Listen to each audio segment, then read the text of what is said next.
Allez, bienvenue dans l'épisode 2. Vous avez été plus de 50, alors c'est beaucoup et pas beaucoup dans le sens où je me dis c'est 2 fois plus qu'une salle de classe. D'un autre côté, à l'échelle de YouTube, c'est rien. J'ai eu pas mal aussi de retours plutôt en WhatsApp, mais en tout cas, merci à tous pour vos retours sur l'épisode 1. Voyons ce que ça donne sur l'épisode 2. On va garder ce concept de vraiment parler dans un premier temps du SaaS Studio, Fig.ai, une actu un peu tech, growth, SaaS, et un petit tip sur plutôt la partie growth, toujours sur un format assez condensé, genre 10 minutes, très raw, sans montage, un peu comme mon mur derrière.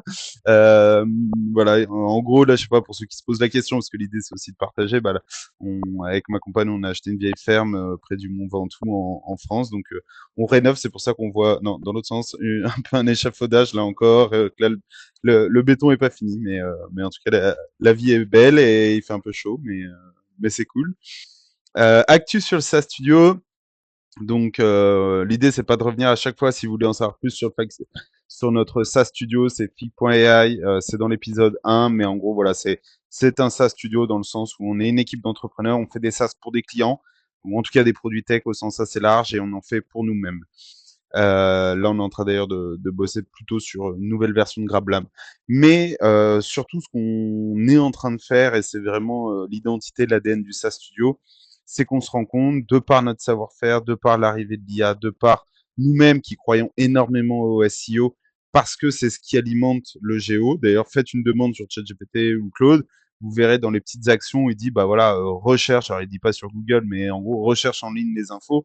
Et en fait, du coup, bah, à la base, c'est le SEO. Et on en reparlera sur le gros tips à la fin sur le SEO. Mais du coup, nous-mêmes, on utilise beaucoup ce levier. Et en fait, on s'est dit, bah, pourquoi ne pas mettre notre savoir-faire aussi à disposition de nos clients. Alors plutôt sur une partie un peu exclusive, si vous voulez, mais ça montre un peu ce lien qu'il y a entre entreprendre pour soi et entreprendre pour les autres. Et c'est vrai que bah, dans nos clients, beaucoup, et c'est normal, ont des enjeux de SEO, pas forcément le budget ou la volonté d'embaucher une agence ou quelqu'un à temps plein. Et du coup, bah là, j'ai fait le test depuis 2 jours où je l'ai proposé 2 fois à 2 clients. En gros, l'offre, c'est un peu ce que nous on estime être une offre irrésistible.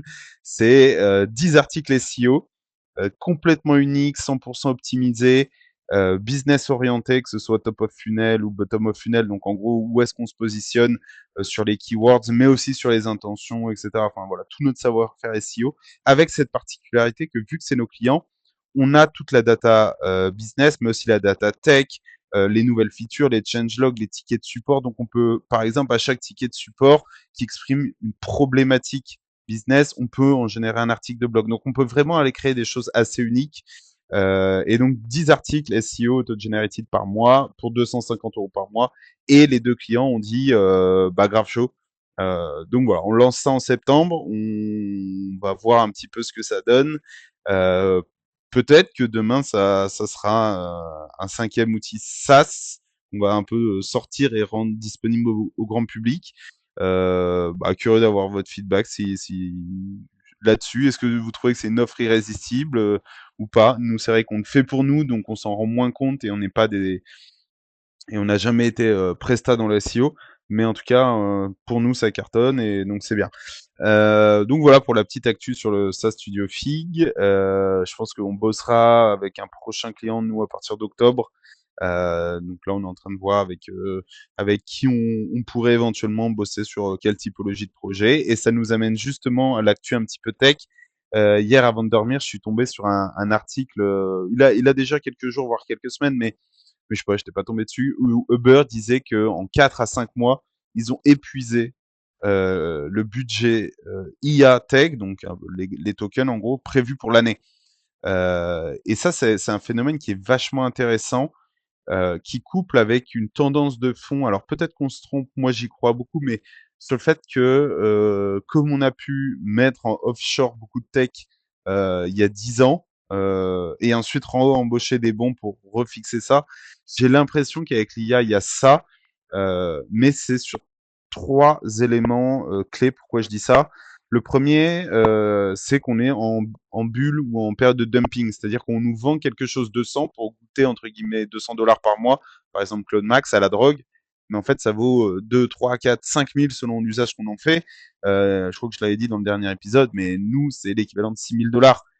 Donc déjà, en termes économiques, ça a pas de sens, et c'est pour ça qu'il y a tant de milliards qui sont cramés. Donc, il va y avoir une rectification. Et donc, cette rectification fait que, bah, si ça coûte 6 000 dollars, en fait, ça coûte presque moins cher d'avoir un très bon tech.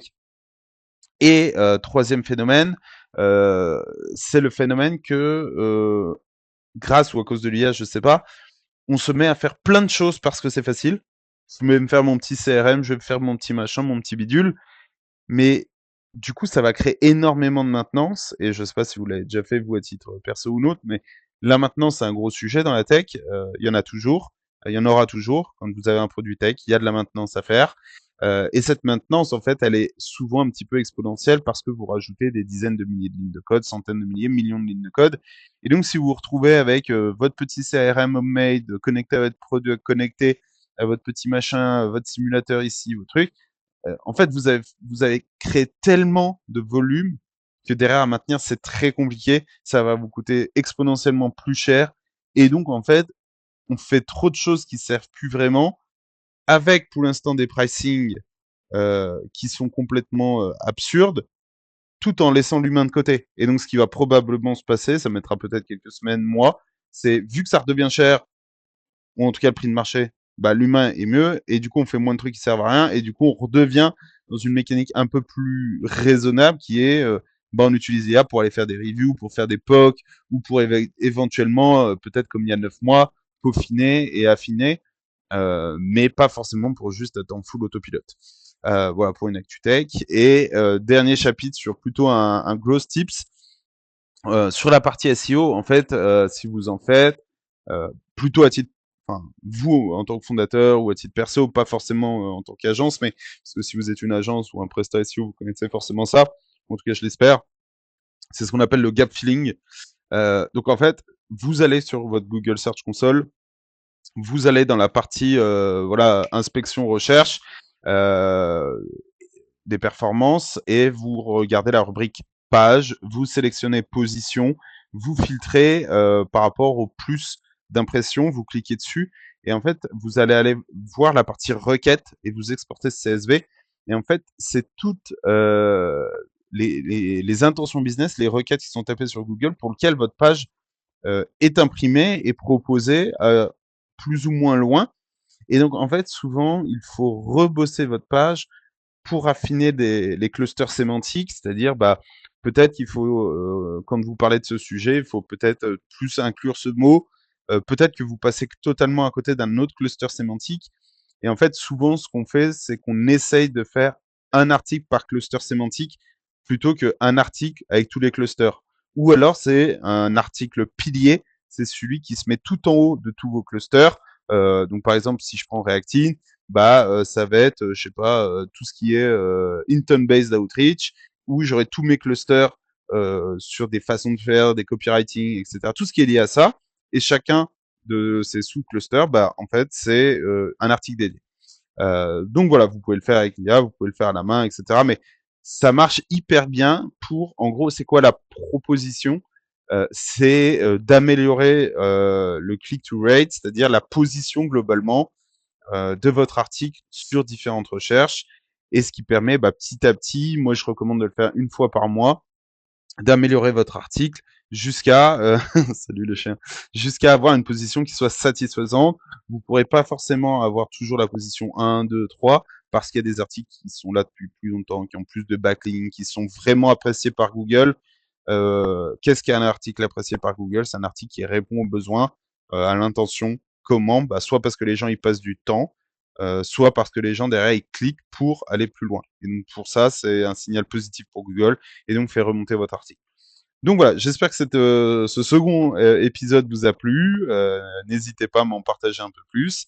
Et puis bah, je vous dis à mercredi prochain. Ciao, ciao.